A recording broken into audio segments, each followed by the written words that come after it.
नहीं नहीं नहीं, आपसे भी कोई इस तरह से बात करेगा आपको भी अच्छा नहीं लगेगा। ये संदेश अच्छा नहीं जाता, ये संदेश अच्छा नहीं जाता। आप एक पार्टी को नहीं, आप एक पार्टी को रिप्रेजेंट करने के लिए यहाँ पर बैठे हैं और इस तरह की भाषा का इस्तेमाल कृपया ना करें। आ रहा हूँ सर, आ रहा हूँ, सबके पास आ रहा हूँ। विजय उपाध्याय जी बीच में कुछ कहना चाह रहे थे, उठाइए सवाल, उठाइए विजय उपाध्याय जी जल्दी से। आ रहा हूँ दीपक भाई, आ रहा हूँ। हाँ मैं एक बात कहना चाहता हूँ। देखिए 209 जातियों का जो आंकड़ा सामने है कि किसकी कितनी आबादी है, उस आबादी के हिसाब से कुल 25 जातियां ऐसी हैं, सवर्ण, दलित, पिछड़ा, अति पिछड़ा मिलाकर उनकी जो 25 जातियां ही ऐसी हैं जिनकी आबादी 1% से ज्यादा है। मैं बिहार की बात कर रहा हूँ। सिर्फ 25 जातियां ऐसी जिनकी आबादी 1% से ज्यादा है। तो जो राजनीतिक दल ये बात कह रहे हैं जिसकी जितनी संख्या भारी उसकी उतनी भागीदारी, तो ये तो सामाजिक न्याय और वंचित तबके के खिलाफ आबादी में जो ज्यादा है उनका एक तरीके से उनका नुकसान करना हुआ। यानी बड़ी आबादी वाली ज्यादा हिस्सा ले लेंगी और जो छोटे छोटे 1% वाले हैं, आधे % वाले, उनको आरक्षण कैसे मिलेगा? आधे % वाले को तो आधा आरक्षण काट के दिया नहीं जा सकता। बिल्कुल ठीक है, स्थिति उत्तर प्रदेश में है। 1931 की जनगणना के अनुसार उत्तर प्रदेश में 12 ऐसी जातियां हैं जिनकी सब मिलाकर सवर्ण, पिछड़ा, दलित, जिनकी आबादी 1% से ज्यादा है 31 की जनगणना, और 24 जातियां नई जुड़ गई मंडल आयोग के बाद 91 से 2000 के बीच में। जो हुकुम सिंह कमेटी रिपोर्ट आई थी, उन्होंने जो रिपोर्ट दी थी उसमें कुल 24 जातियां ऐसी थी उत्तर प्रदेश में सभी वर्गों में मिला के कि जिनकी आबादी 1% से ज्यादा है। तो जो कम आबादी वाली बड़ी तादाद की जातियां हैं, यानी 79 जातियां उत्तर प्रदेश में पिछड़े वर्ग में है, जिसमें 6-7 की तो 1% से ज्यादा है और बाकी की 1% से कम है जी। यानी 30 से 35% का आंकड़ा जो टोटल गिनती में आता है, वो अति पिछड़े हैं या जिनकी आबादी 1% से कम है और उनको किसी में कुल मिलाकर जहां तक मैं समझ पा रहा हूं आप ये कह रहे हैं कि भाई न्याय कैसे होगा। अब एक और बात बता दूं, हाँ जल्दी से। अभी अगस्त में रोहिणी कमीशन ने राष्ट्रपति को अपनी रिपोर्ट सौंपी है और उस रिपोर्ट में उन्होंने बताया है कि 2600 समथिंग जातियां देश में पिछड़े वर्ग की हैं, जिसमें से 25% जातियों ने 97% आरक्षण, शिक्षा और राजनीति पे कब्जा कर रखा है।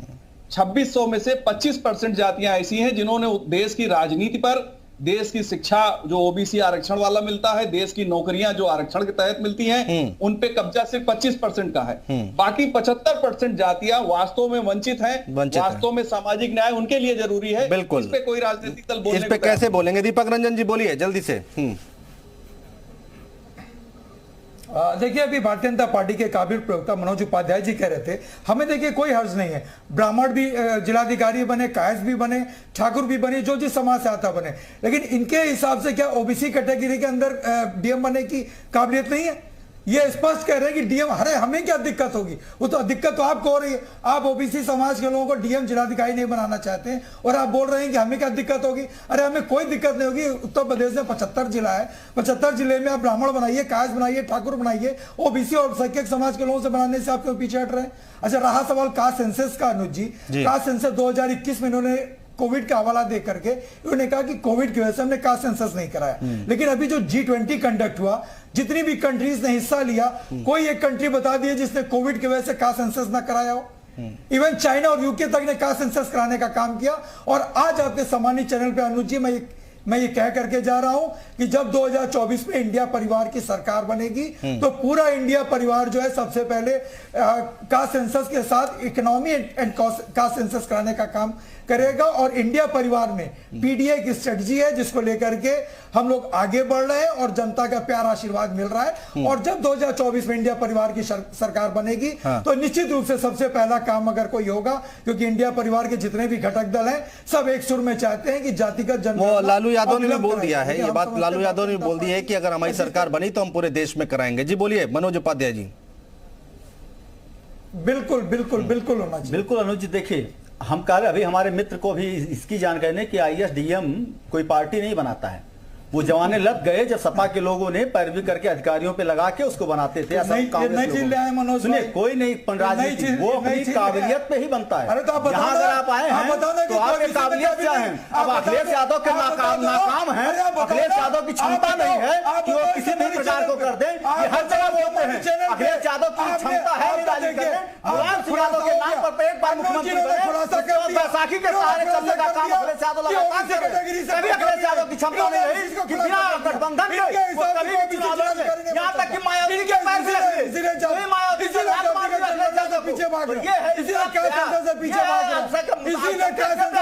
भाग रहे देश कहाँ हैं। जाएगा?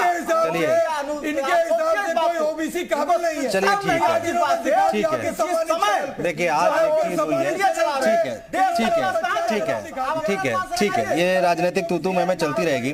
बहुत शुक्रिया, मेरे पास समय नहीं है, माफी चाहूंगा, बाकी लोगों की और बात नहीं ले पा रहा हूँ। बहुत शुक्रिया आप सभी मेहमानों का हमारे साथ जुड़ने के लिए, तमाम बातचीत करने के लिए, चर्चा करने के लिए। लेकिन बड़ा सवाल ये है कि अब आगे की तस्वीर क्या होगी, इसका कितना असर पड़ेगा। 24 का चुनाव हमारे सामने है। कई नेता, कई लोग ये कह रहे हैं कि भाई ये 24 का चुनाव है, उससे पहले ये झुंझुना पकड़ाया जा रहा है, लॉलीपॉप पकड़ाया जा रहा है, चुनाव जीतने का एक हथकंडा है। दूसरी तरफ ये कहा जा रहा है कि भाई समाज में जो लोग रह रहे हैं, कितनी किसकी जाति है, कितनी उसकी भागीदारी करनी है, कितना उनके साथ न्याय करना है, ये विपक्षी दल कह रहा है। इसका कितना नफा कितना नुकसान आगे आने वाला वक्त बताएगा। यूपी मांगे उत्तर देख रहे थे आप, बने रहिए जी उत्तर प्रदेश उत्तराखंड के।